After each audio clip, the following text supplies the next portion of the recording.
The gap between what was and what should be led Nehemiah to many days of tearful mourning. The first Israelites had returned from exile to the holy city of Jerusalem nearly a century earlier. In spite of these years and all that should have been accomplished, God's people remained in great trouble and shame. The personal condition of its inhabitants mirrored the physical condition of Jerusalem.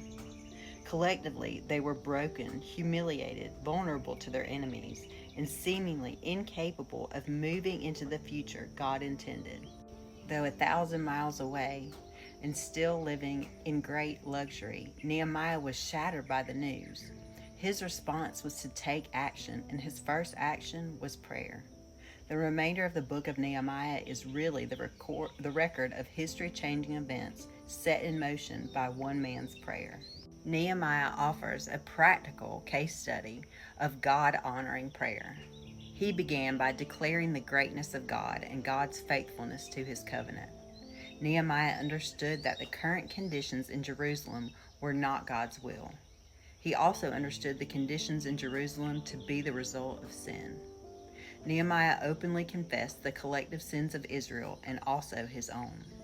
Although he had never been to Jerusalem himself, he shared an identity as one of the children of Israel and likewise shared in their guilt. Though God's people had broken covenant with God, he had not left them without hope.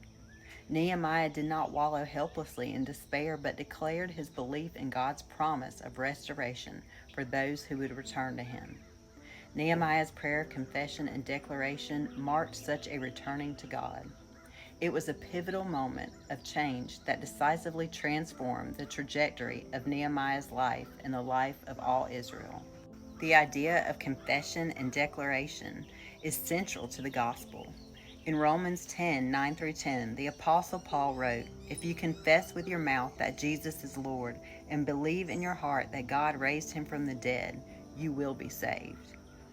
For with the heart one believes and is justified, and with the mouth one confesses and is saved." The greatest change any human being can experience is that of salvation.